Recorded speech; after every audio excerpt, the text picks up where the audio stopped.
राम राम साथियों, जय श्री कृष्णा। राधे राधे। कैसे हैं?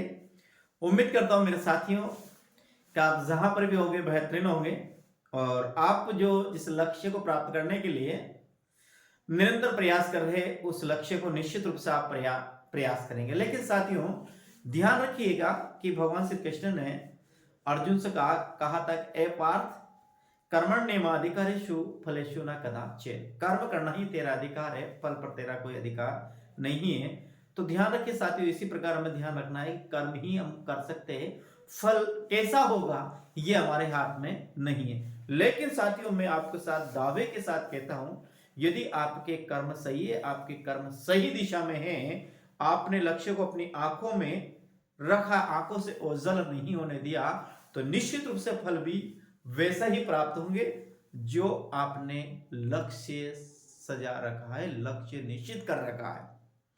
क्योंकि जब द्रोणाचार्य ने अपने शिष्यों से पूछा था सभी की क्या दिखाई दे रहा, तो सभी ने कहा था एक पेड़ पे चिड़िया रख करके मुझे तो आसमान दिखाई रहा है, किसी ने कहा डाली दिखाई दे रही है, किसी ने कहा मुझे पत्ते दिखाई दे रहे हैं। लेकिन जब अर्जुन का नंबर आया साथियों, तो अर्जुन ने यही कहा था कि मुझे कोई भी दिखाई नहीं दे रहा, मुझे एक चिड़िया की आंख दिखाई दे रही है साथियों।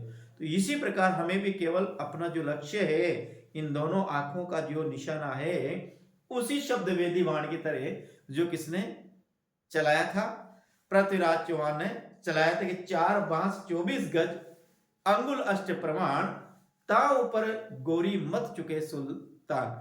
और फिर किसने, पृथ्वीराज चौहान ने, जिन्हें इतिहास में राय फितौरा के नाम से भी जानते, उन्हें चलाया अपना तीर, बाण चलाया और सीधे ही गोरी के सीने में जाकर लगा। इसी प्रकार हमें भी अपनी आंखों का जो लक्ष्य है साथियों, नौकरी, वह नौकरी को ओझल नहीं होने देना है।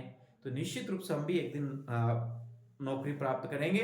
और जिस दिन हमारा रिजल्ट आएगा साथियों, उस दिन जो हमारी शादी हुई या अभी शादी नहीं हुई, उससे भी बेहतरीन खुशी आपको प्राप्त होगी। तो इसी साथियों बातों के साथ साथ हम शुरू करते हैं आज अपना तीसरी चौथी क्लास है छायावाद से। और छायावाद के अपन पढ़ रहे, छायावाद के चतुष्टय है। तो छायावाद के चतुष्टय में